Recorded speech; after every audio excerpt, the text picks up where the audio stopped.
Hey guys, welcome to art talks Bangla. ইতালির Rome শহরের মধ্যে অবস্থিত একটি স্বাধীন দেশ ভ্যাটিকান সিটি। ধর্মভিত্তিক এই রাষ্ট্র পৃথিবীর সবথেকে ছোট দেশ হিসাবে স্বীকৃত। ভ্যাটিকান একটি নগররাষ্ট্র হলেও এই দেশ যে কোনো মফস্বলের থেকে অনেক ছোট। শুধু দেশ হিসাবে নয়, আরও নানা ক্ষেত্রে সবচেয়ে ছোট আর একই সাথে বিখ্যাত সমস্ত জিনিস জড়িয়ে রয়েছে এই ভ্যাটিকান সিটিতে। এটি একমাত্র দেশ যার পুরোটাই বিশ্ব ঐতিহ্যবাহী স্থান। আজ আমরা জানব পৃথিবীর সবথেকে ছোট দেশ ভ্যাটিকান সিটির সম্পর্কে। ভ্যাটিকান সিটি মূলত রোমান ক্যাথলিক গির্জার সদর দপ্তর। এই দেশের রাষ্ট্রপ্রধান হলেন পোপ। ভ্যাটিকান সিটি নামে শহর আর কাজে একটি দেশ হলেও এর আয়তন মাত্র 110 একর। কিলোমিটারের হিসাবে আধা বর্গ কিলোমিটারও হবে না। এটি এমন একটি দেশ যা আর একটি দেশের রাজধানী শহরের ভেতরে অবস্থিত। ইতালির রাজধানী রোমের ভ্যাটিকান পাহাড়ের উপর ভ্যাটিকান শহরের অবস্থান। তিবের নদীর পশ্চিমে একটি প্রায় ত্রিভুজাকার এলাকাই হল ভ্যাটিকানের সার্বভৌম অঞ্চল। মধ্যযুগ ও রেনেসাঁর সময়ে নির্মিত প্রাচীর দ্বারা ভ্যাটিকান সিটি রোম শহর থেকে আলাদা হয়েছে। এই প্রাচীর ঘেরা এলাকার মধ্যে কিছু দালান, বাগান এবং শহরের চত্বর রয়েছে। ভ্যাটিকান সিটির সবচেয়ে বড় ভবনটি হল সেন্ট পিটারের ব্যাসিলিকা। বিশ্বব্যাপী ছড়িয়ে থাকা রোমান ক্যাথলিকদের এটিই প্রধান গির্জা। ভ্যাটিকান সিটি মূলত এক ধরনের ছিটমহল। রোমান ক্যাথলিক গির্জা মোট কয়েক শতাব্দী ধরে ইতালির বেশ কিছু অঞ্চলে রোমীয় রাষ্ট্র স্থাপন করেছিল, যেসব অঞ্চলের প্রধান ছিলেন পোপ। ভ্যাটিকান সিটি সেগুলির মধ্যে টিকে থাকা সার্বভৌম পোপীয় রাষ্ট্র।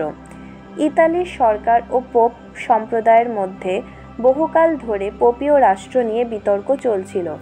1929 সালে উভয় পক্ষের মধ্যে স্বাক্ষরিত হয় লাতেরান চুক্তি।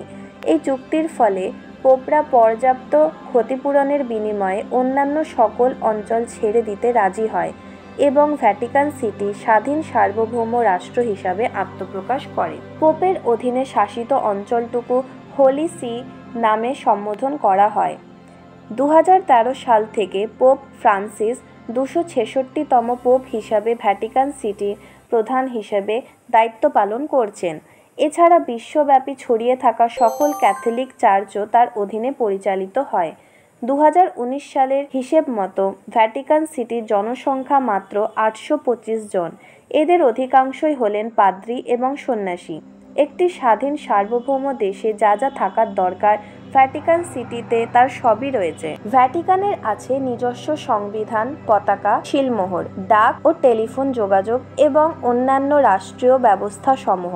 এমনকি খুদে এই রাষ্ট্রের নিজস্ব সেনাবাহিনীও রয়েছে। ভ্যাটিকান সিটির সেনাবাহিনীর নাম সুইস গার্ড। এটি পৃথিবীর সবচেয়ে ছোট সেনাবাহিনী। সুইস গার্ডের সদস্য সংখ্যা প্রায় 110 জন, যারা সবাই সুইজারল্যান্ডের নাগরিক। সুইস যোদ্ধাদের ভাড়া করে 500 বছর আগে এই সৈন্যদল গড়ে তোলা হয়েছিল। ভ্যাটিকান সিটির নিজস্ব জাতীয় ফুটবল দলও আছে। এই দেশের বিভিন্ন প্রতিষ্ঠানে কর্মরত ব্যক্তিরাই এই দল গড়ে তুলেছে এবং তারা ফিফারও সদস্য। ভ্যাটিকান সিটি কোনো সরকারি ভাষা নেই। রোমান ক্যাথলিক গির্জার দাপ্তরিক ভাষা হিসেবে ল্যাতিন ভাষার বিশেষ মর্যাদা আছে, তবে ভ্যাটিকানে ইতালীয় ভাষার প্রচলন সবথেকে বেশি। এই শহরে থাকা ভ্যাটিকান প্রাসাদে পোপ বসবাস করেন। এই ভ্যাটিকান সিটিতে বসবাসের জন্য প্রয়োজনীয় সকল খাদ্য, পানীয়, বিদ্যুৎ এবং গ্যাস আমদানি করা হয়।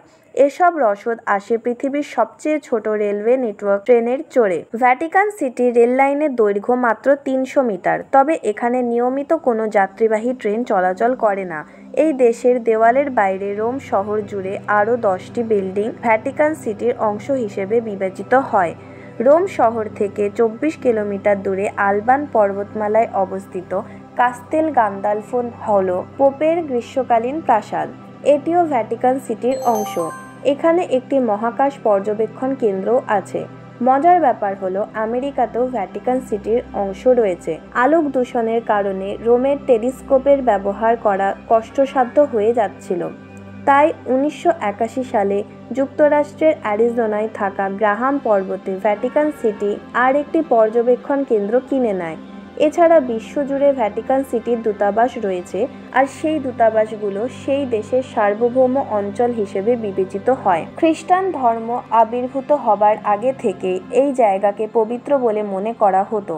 রোম শহরের মধ্যে থাকা এই অঞ্চলে আগে থেকেই কোনো বসতি গড়ে ওঠেনি।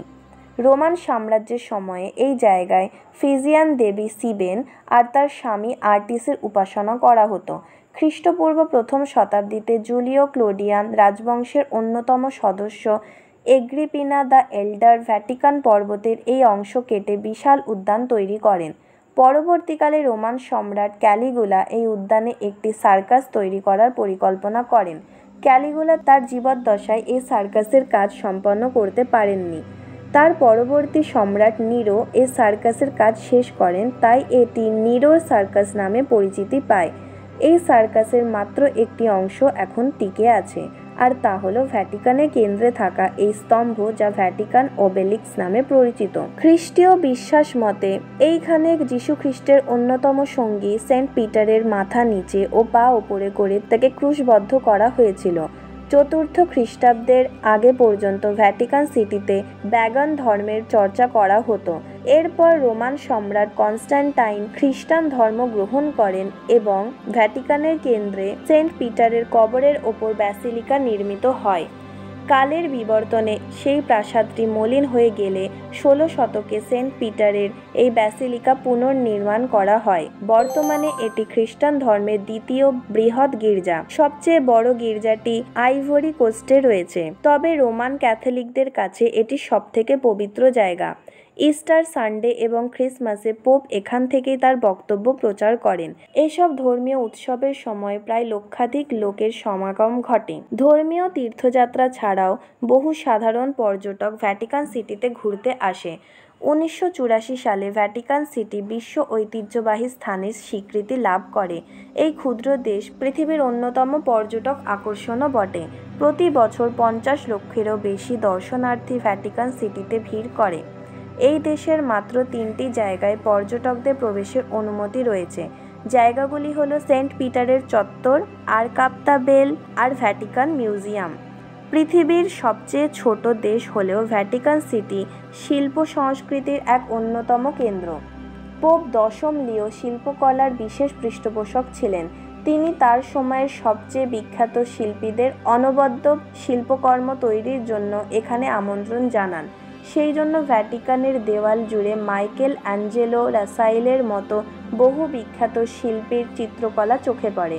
এই নগর রাষ্ট্রের আর একটি উল্লেখযোগ্য কেন্দ্র হল লাইব্রেরি ভ্যাটিকানা। এই লাইব্রেরিতে প্রায় 1.5 লক্ষ ঐতিহাসিক পাণ্ডুলিপি আর 15 লক্ষেরও বেশি বই রয়েছে।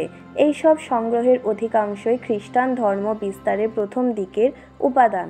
ভ্যাটিকান সিটির আছে নিজস্ব এক প্রভাবশালী দৈনিক পত্রিকা। এর নাম লোসারভাতেরো রোমানো। সারা বিশ্বে পোপের বার্তা প্রচার করার জন্য ভ্যাটিকান সিটির নিজস্ব টেলিভিশন অনুষ্ঠান আর প্রায় 40টি ভাষায় রেডিও অনুষ্ঠান সম্প্রচার করা হয়। প্রাতিষ্ঠানিকভাবে বিশ্বের সবচেয়ে ছোট দেশ ভ্যাটিকান সিটি হলেও আনুষ্ঠানিকভাবে পৃথিবীর সবচেয়ে ছোট দেশ সিল্যান্ড। ইংরেজিতে এই ধরনের সত্তাকে বলা হয় মাইক্রোনেশন, বাংলায় যাকে বলে অনুরাষ্ট্র। দেশটি সাগরের বুকে কংক্রিটের 2টি পিলারের ওপর অবস্থিত হলেও সংজ্ঞা মতে একটি স্বাধীন রাষ্ট্রের যা যা থাকা দরকার সিল্যান্ডের সেই সবই রয়েছে। মজার ব্যাপার হলো এই দেশের জনসংখ্যা মাত্র 27 জন। এটিই একমাত্র দেশ যেখানে কোনো মাটি নেই। ভ্যাটিকান সিটির সম্পর্কে অজানা কিছু তথ্য আপনাদের সাথে আজ শেয়ার করলাম। ভিডিওটি ভালো লাগলে লাইক, শেয়ার আর সাবস্ক্রাইব করবেন আমার এই চ্যানেলটিকে।